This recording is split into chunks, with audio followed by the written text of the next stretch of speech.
Hey everybody, welcome back to Football Talk with Vinny. In today's video, we're going to talk about J.J. Watt's free agency. So obviously, if you have not heard the news by now, J.J. Watt was released about a week ago now from the Houston Texans. He was owed, I think it was like $17.5 million, but again, none of it was guaranteed, so they were able to release him and not pay him any money. So if you're the Texans, you're clearly in a rebuilding phase, and it's just time to move on, and you weren't really going to get anything for him, not because he's not a great player, just because he's owed so much money that even in the free agency market, I just don't see another team willing to give him that much money in free agency. He's a little older. He's still good. It's just you usually don't pay older players big deals. So though for J.J. Watt, obviously he gets a head start on free agency. Free agency is not really supposed to start till I think March 15th, I want to say, is the legal tampering period. And that goes on for about 2 days. And I think it's March 17th is the actual start of free agency where players can ink deals. But anyways, because he was released, he doesn't have to wait till the new league year to reset. He's actually able to, I believe, sign with any team as of right now, just because he's no longer on a roster. So before we get into the teams and stuff, let me just go over some of his stats. I think it's a little misleading though. He had 41 tackles, 5 sacks, and 2 forced fumbles. So as a pass rusher, you look at those numbers, especially the 5 sacks, you're like, oh, that's not really that great. But as we all know, sacks are not the only determining factor of whether you're a good pass rusher and D end or not. His Pro Football Focus grade was 85.4, which they have not come out with the top 100. They usually do at the end of the year. They probably will in the next week or so. But an 85.4 grade is usually, I would say, towards the top end. And if I would have to guess, I would say that's going to end up being top 10 for a pass rusher at 85. So it is still a very good season. And I believe that, again, like sacks are not the only determining factor, right? But anyways, let's get into it. I'm actually not going to go over teams because it's a little funny because Rich Eisen had this on his podcast. He said, okay, well, here is a list of all the teams I think that could use J.J. Watt. And he literally just put up a list of every single team in the NFL. And I kind of agree with him, right? Again, he is still a dominant pass rusher. Again, that Pro Football Focus grade I think is so high, it kind of shows that he's still playing at an elite level, So I think if you're any team in the league, no team could not use another pass rusher, So with that being said, I think it's less about which teams want him, and I think it's more about where he wants to go and what he wants to do. So again, I think it's more about him, right? If you're him, he's getting a little older. Does he want to take a more longer term deal with more money, maybe on a bad team where he'll get a lot of playing time? Or would he rather take less money to compete for a championship and even maybe just play less snaps, right? Because he is getting older. You don't want him to get hurt, right? If you sign him and you're a playoff caliber team, you want him in the playoffs. You don't want him to get hurt during the regular season. And I think that's just something that J.J. Watt has to decide for himself. Obviously, it's not something that any team can convince him of. It's literally within himself to decide what he wants to do. And I think we've seen with older players throughout the years, if you follow football, and it happens both ways, right? We see some players that are getting older, they sign with a team that clearly is not ready to compete, but they got a boatload of money and a long-term deal, and they're going to get a lot of playing time in that organization. And conversely, you've seen teams, or players, sign shorter-term deals and for way less money than the market would allow them to get, but they did it so they can compete for a championship, and they knew that signing with that specific team would help them. So obviously, like I said, I'm not going to really go over teams because it's literally every team could want him. Like, even the Dallas Cowboys, obviously I would love it if he came to Dallas. Obviously, he's already used to living in Texas, playing in the Houston Texans.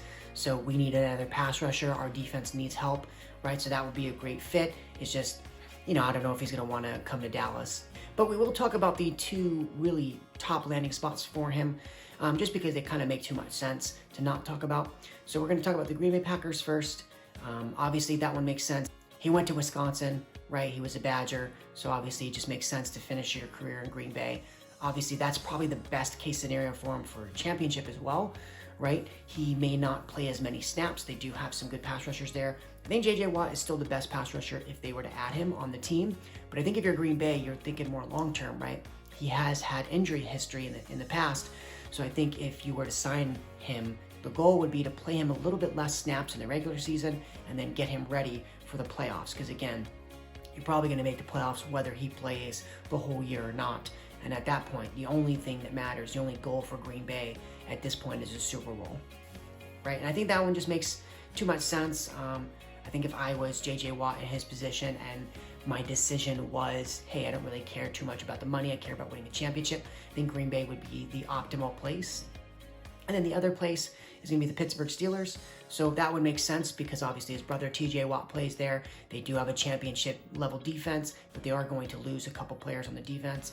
A couple free agents might not be able to re-sign them. So if you can get a guy like JJ Watt in there, you add another pass rusher to an already dominant defense. Obviously, we'll see what they have to do at the quarterback position, especially if Ben Roethlisberger retires. It's probably two advantages there, right? One, you get to play with your brother, which would be fantastic, right? That'd be awesome. And the second one is they are ready to compete for a championship, especially on the defensive side of the ball. Offensively, when your defense is that good, you just need an offense to manage games. And that's kind of how they won last year, even with Roethlisberger. So I feel like even if Ben retires, you can sign some of these either free agent quarterbacks or maybe try to trade for a guy. You know, obviously like the breaking news this morning was Carson Wentz did get traded to the Indianapolis Colts. So now if you're the Colts, you're probably not going to sign Jacoby Brissett. So maybe you bring a guy like Jacoby Brissett in if you're Pittsburgh, or maybe Jameis Winston if he does hit the free agency market and the Saints don't re-sign him, right? Just someone like that to kind of just come in and kind of game manage for your offense. Because again, you win games mostly on defense anyways. I think one last interesting one, I'm only going to talk about it because it's my brother's team, so it's a little hilarious, is the Buffalo Bills, right? They are coming off an AFC Championship game, so it does make sense from that standpoint if he wants to win a championship, right? The defense was, I guess you would say, the issue. Again, they are a good team overall, but offensively, they were in, top 5, either number 2 or 3 in scoring. So they don't have problems scoring on the offensive side of the ball. Defensively, if they can get more stops, right, you add a guy like J.J. Watt to maybe get after a guy like Patrick Mahomes and Lamar Jackson. If you were to get back to the AFC Championship game again, right, I think it would help the team. And from J.J. Watt's perspective, again, if his goal is to get, a playing time, and also to win a championship, that might be the best case scenario for him, just because I think the pass rushers in Green Bay are maybe a little bit better than the edge rushers in Buffalo.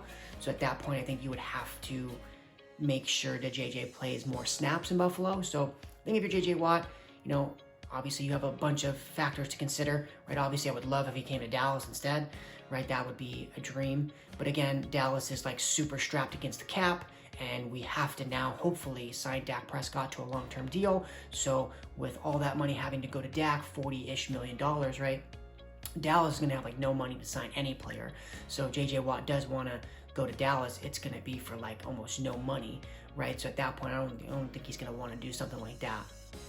And that's going to be the end of this video. Thank you guys so much for watching. Make sure you like and subscribe, and also comment below if I did not mention your team, where you think he should go, what is a good fit for him. I think obviously those two teams, Green Bay and Pittsburgh, are the two logical destinations. But he could sign a one-year deal with maybe Kansas City and stuff like that. So just let me know in the comments. And thank you guys so much for watching again. I look forward to making another video. Thank you.